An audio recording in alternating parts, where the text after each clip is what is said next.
ये गांव का छोटे से गांव का नज़ारा है जो यहाँ से ज़्यादातर लोग पलायन कर चुके हैं। देखिए ये घर खाली है, सामने दिखाऊं मैं आपको, ये घर भी खाली है, पूरा खाली है,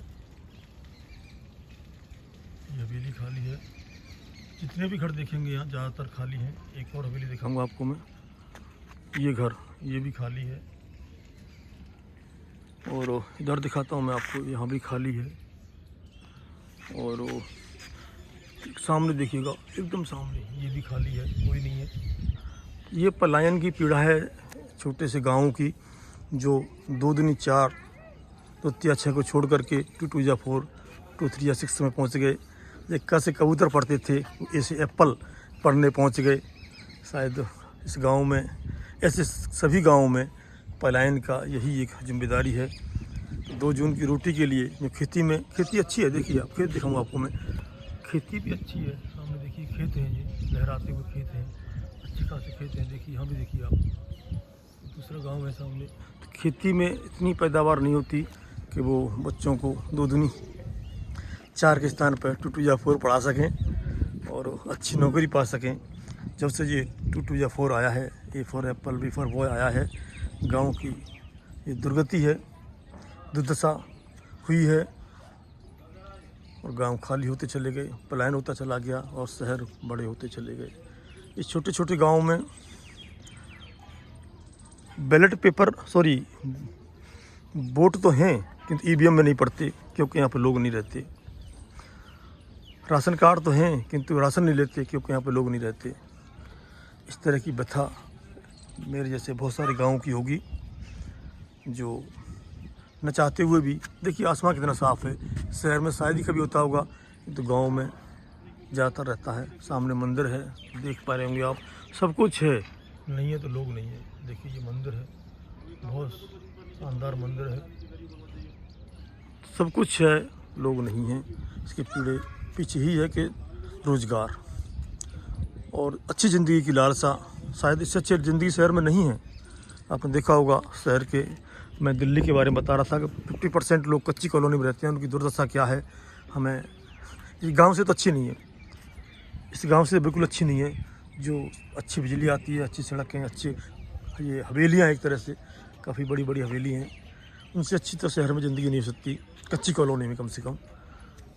तो सरकार को सोचना होगा कि रोज़गार इतना दे दे शहर, क्योंकि अच्छा गाँव में कि लोग पलायन न करें। मैं एक दोस्त के यहाँ गाँव, पहाड़ के गाँव में गया था, वहाँ की स्थिति तो और गंभीर है। वहाँ तक हमारे यहाँ तब भी लोग हैं, किंतु वहाँ तो इतने भी लोग नहीं हैं। देखिए यहाँ कभी बहुत बड़े बड़े पेड़ हुआ करते थे और उन पर मोर रहा करते थे, शायद अब पेड़ काट दिए लोगों ने और मोर भी कम हैं। फिर भी मोरों की संख्या ज़्यादा है हर छत पर। तो फिर थोड़ा लेट हो गया, मैं दूसरी वीडियो में देखिएगा, हर छत पर मोर दिखता है हमारे यहाँ, हर पेड़ पर मोर दिखता है। अभी भी देखिएगा सामने ये है, उस घर में ये है, तो मोर ज़रूर दिखेंगे हर छत पे। और सुबह तो हर मतलब छत के ऊपर वो नाच करते हैं, गान करते हैं, पंख फैला करके, बड़ा अच्छा लगता है। लेकिन हम भी कभी कभी आते हैं, किसी और के बारे में क्या बोलें। तो ये कहीं ना कहीं सरकार को सोचना होगा, गांव की जो पलायन की पीड़ा है इसे रोकना होगा, नहीं तो ये गांव एक दिन खंडहर बन जाएंगे, जैसे कि राजस्थान के कई गांव बने हैं। कहीं यूपी के ये गांव न बन जाएं। सरकार को कुछ पहल करनी होगी, कुछ हमको पहल करनी होगी, कुछ नहीं तो कम से कम आते जाते रहना चाहिए, जिससे कि सामंजस्य बना रहे, समरसता बनी रहे। समृद्धि तो नहीं कह सकते, किंतु एकता बनी रहे, प्यार बना रहे, और लोग इस बहाने से आते जाते रहें। नहीं तो ये सामने एक और गांव है, आप देख पा रहे होंगे, छोटा सा गांव है ये वाला, यहाँ भी बहुत पलायन हुआ है। जितने भी गाँव हैं आसपास, उनमें ज़्यादातर पलायन हुआ है। और ये शायद बताया था मैंने, जो 2 दूनी 4 के स्थान पर 2 2 या 4 आया है, या क से कबूतर के स्थान पर A फॉर एप्पल आया है, तभी से। देखिए कबूतर और ये लड़ रहे हैं आपस में, देखिए कौआ तो और तोता लड़ रहे हैं, सामने देखिएगा। ये शायद मैं दिखा पाऊँगा आपको, वो पेड़ से ढक गया है। तो कितनी अच्छा लगता है, किंतु बिना पैसे के सब फीका लगने लगता है। जब बात पैसे की आती है और शहर की चकाचौंध दूर से दिखती है, भले है नहीं, सबके लिए नहीं है वो चकाचौंध, किंतु यहाँ पे बैठे लोगों को लगता है कि चकाचौंध सबको मिल जाएगी शहर में जा कर के, वो मिलती नहीं है। किंतु एक भ्रम, मरीचिका की तरह हम लोग डूबे हुए हैं उसमें। देखिए कितनी अच्छी खेती है, किंतु खेती क्योंकि सरकार की कुछ गलत नीतियों के कारण, मैं किसी एक सरकार का दोषी नहीं मानूंगा, किंतु कई सरकारों के गलत नीतियों के कारण खेती आज घाटे का सौदा बन गया है। कोई बच्चा नया जनरेशन है खेती करना नहीं चाहती, बिल्कुल खेती में वो कहते हैं ना स्टार्टअप कहें, या ये देखिए शानदार खेती है, जितनी दूर तक देखेंगे आप लहराते हुए गेहूं की फसल है। आलू दिखा दूँ मैं आपको, शायद यहाँ पर चलूँगा तो मैं अभी आलू खुद चुका है। मैं जाऊँगा अभी मित्र के यहाँ, मेरे आलू तो खुद चुके, खैर मित्र के यहाँ जाऊँगा, सामने है बिल्कुल उनका यहाँ पे एक स्कूल है, उसके पीछे से रोड पर ही आलू खुदाई चल रही है, वहाँ जाके दिखाऊंगा आपको मैं। तो सबका यही कहना है कि बहुत कम फसल हुई है और उसका दाम वाजिब नहीं मिलता, यानी कि रेट है जो नहीं मिलता। किसान आंदोलन हुआ था, वो भी इसीलिए हुआ था कि उनको रेट नहीं मिलता। 4 साल में 1 साल रेट अच्छा मिल जाता है, उसी से वो 3 साल की भरपाई कैसे कर सकता है। इसी पर बहुत सारी बहस डिबेट चलती रहती है टीवियों पर, किंतु गांव नहीं आते, गांव नहीं देखते। वो गांव की स्थिति से वो शायद परिचित नहीं है। गांव की जो पीड़ा है, गांव की जो वेदना है, गांव की जो समस्या हैं, के निदान के लिए क्या बेहतर उपाय हो सकते हैं, क्या अच्छे उपाय हो सकते हैं, उन पर कोई भी सोचने का प्रयास नहीं करता, गंभीरता से कोई विचार नहीं करता। न सरकार कोई ऐसी स्कीम लाती। अब वो कुछ किसानों के लिए, बुजुर्गों के लिए अनुदान राशि की घोषणा की गई है, उससे थोड़ा सा ठीक है। जो बाहर नहीं जा सकते बुजुर्ग लोग हैं वो यहाँ रहते हैं, किंतु कब तक रहेंगे वो? 10 साल, 5 साल, 7 साल, 12 साल, उसके बाद नई पीढ़ी के लिए क्या योजना है कि वो गांव में रुके?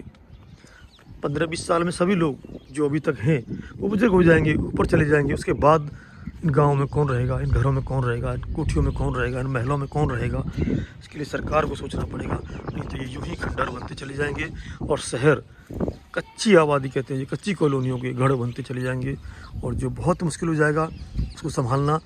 और जनसंख्या का जो कभी गाँव में रोज़गार की समस्या नहीं थी, खेती में आराम से फलते फूलते थे, पेट भरते थे, वो शहर में क्या करेंगे? कौन सा रोज़गार करेंगे? क्या रोज़गार मिल जाएंगे उनको? एआई के ज़माने में कितनी नौकरियां जा रही हैं, शहर में कहाँ नौकरी मिलेंगी? इन सब पे सरकार को सोचना होगा, नहीं तो गांव की दुर्दशा बहुत मुश्किल हो जाएगी। देखिए सुबह का सूरज कितना अच्छा लगता है, शहर में कहाँ मिलेगा? खुला आसमान, अब देखिएगा आप कितना आसमान अच्छा लगता है, स्वच्छ हवा, बिल्कुल मंद समीर बोलते हैं ना, समीर जो धीमे धीमे हवा चलती है वो चल रही है। पॉल्यूशन नाम की पी नहीं है यहाँ पे, पॉल्यूशन का पी नहीं है। एसी भी लगे हुए देखिए आप, ये नहीं कह सकते। लोग अच्छे से रहना चाहते हैं, किंतु कुछ सुविधाएं सरकार दे दे तो अच्छी ज़िंदगी जी सकते हैं गांव में। गाड़ियां खड़ी हैं सामने देखिए, वो गाड़ी भी है, एसी भी है, लाइट है, तो सब कुछ है, समरसेबल है, सुविधाएं हैं सारी। समरसेबल तो अच्छे बाथरूम हैं, टॉयलेट हैं, सब कुछ है। नहीं है तो बस लोग नहीं है यहाँ पे। लोगों की संख्या इतनी कम हो गई है कि शायद 50% से भी कम लोग यहाँ वोट डालने आते हैं। सोचिए आप, तो रहते कितने होंगे? वोट डालने 50% से कम आते हैं तो रहते कितने होंगे? इस पर गंभीरता से प्रश्न उठता है और सरकार सोचने के लिए मजबूर होना चाहिए। देखिए गाड़ी भी है, वो कार जा रही है, जो मैं दिखाया था आपको, ये देखिए कार है, गांव में कार। तो गांव में ये मिस्त्री है लड़का हमारे गांव का, जो शहर में एक कार, ये एक इधर भी कार खड़ी है सामने। तो कार की कमी नहीं है, एसी की कमी नहीं है, सुविधाओं की कमी नहीं है, रोज़गार की कमी है। सभी पर नहीं है रोज़गार। धन की लालसा के कारण समृद्धि की चकाचौंध शहर में जो दिखती है वो गांव में नहीं है। अगर सरकार मीठा पानी दे दे और थोड़ा सा रोज़गार गांव में दे दे तो ये पलायन रुक सकता है। और ए फॉर एप्पल कुछ छोड़ करके कैसे कबूतर और फंसे खरगोश से भी नौकरी मिल जाए तो शायद ये पलायन रुक सकता है। ये हमारी एक छोटी सी गांव की व्यथा थी, गांव की पीड़ा थी, गांव की परेशानी थी, और गांव में जो समस्याएं आ रही हैं उनका छोटा सा निदान। आप भी कोई लगता है आप बता सकते हैं तो आप भी कमेंट में बताइए हमें। और आपसे एक मेरा अनुरोध है, निवेदन है, प्रार्थना है। चैनल पर थोड़ी से यूट्यूब ने परेशानी किया था, इसलिए उसमें सब्सक्राइबर कम हुए हैं। सब्सक्राइब ज़रूर करें और बने रहें द पिलर के साथ। हम यूँ ही आपको कुछ समस्याओं से, कुछ समाधानों से अवगत कराते रहेंगे द पिलर के साथ। जय हिंद, जय भारत।